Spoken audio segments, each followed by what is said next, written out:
Aujourd'hui, nous allons prendre la route, certes, mais à deux et en vélo avec l'association Vue d'Ensemble. Son objectif, c'est de développer des loisirs dans la communauté urbaine de Strasbourg pour les déficients visuels en proposant par exemple des balades ou des cours de danse. Regardez.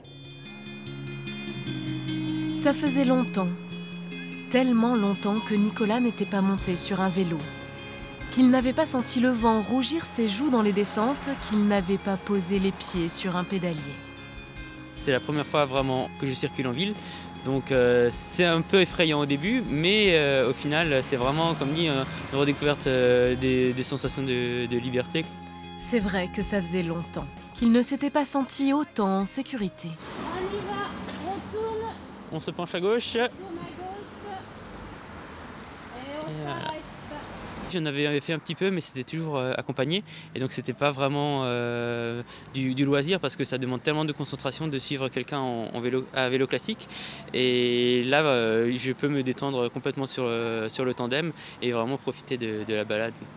Moins besoin de se concentrer en effet, puisque Marianne s'occupe d'éviter les obstacles. Ici, c'est l'ancien hôtel de ville. Il est nécessaire de garder le contact avec la personne qui est derrière pour la sécurité, le freinage. Ou accélérer, dire si on va tourner à droite ou à gauche, parce que vous l'avez vu, être stable sur un tandem, ce n'est pas tout à fait évident. Donc il vaut mieux prévenir quand on va tourner à gauche et quand on va tourner à droite. Mais au bout d'un moment, la ville devient épuisante. Le bruit des voitures, des klaxons, les formes qui surgissent d'un coup. Léonie est donc ravie de sortir des sentiers bétonnés. C'est beaucoup moins crispant que sur les routes. Déjà ici, on sent un peu les feuilles mortes, on entend, là, comme on entend les oiseaux, on entend la nature, c'est beaucoup plus agréable. Regarde là-bas, derrière la pierre, il y a un ragondin. Tu vois là? Ouais, je le vois pas. Attends. Ah si, je vois sa petite bouille. On peut le toucher, tu le cherches? Oh là, non, il est quand même à la rivière. Tu risquerais de te faire grignoter les petits doigts. Hein. Elle a une approche beaucoup plus sonore des lieux. Et tout à l'heure, elle m'a dit que, notamment que le parc, par exemple, ici, avait l'air peut-être un peu plus sordide la nuit. Et je me suis dit, mais comment comment elle s'est dit ça? Et elle m'a dit que c'était une intuition avec les sons, etc. Que c'était, voilà, donc c'est des choses comme ça, des différentes perspectives sur une même chose qui est enrichissant, quoi. Le mélange entre voyant et non-voyant. Dans l'association Vue d'Ensemble, c'est un mot-clé. 1, 2, 5, 6, 7. C'est pour ça qu'ici, certains dansent la salsa avec des masques pour partager l'obscurité et partager l'espace. Il ne faut pas oublier que les personnes non-voyantes, leur environnement est proche, elle évolue comme dans une bulle. Et essayer de rentrer dans cet environnement, c'est violer leur espace.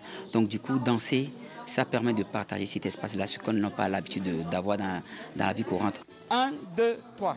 Mais il y a plus simple aussi. Danser ici, c'est se dire qu'on peut le faire. Droite pour le cavalier, gauche pour le cavalier. Droite.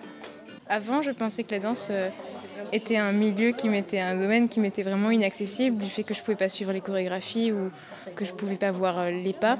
Mais en fait, là, j'ai découvert qu'il était possible pour les non-voyants et les malvoyants de danser. Disons que ça me libère, ça me permet de faire une activité physique, de penser à autre chose et de me laisser porter par la musique, et ça, j'apprécie beaucoup. Finalement, rien n'est inaccessible. Il y a une image que la société donne aux déficients visuels, surtout aux non-voyants, qui est on dit souvent le pauvre aveugle. C'est une phrase universelle mais qui est tellement fausse. Et donc nous, on lutte vraiment contre cette image misérabiliste qu'on a souvent tendance à donner aux non-voyants.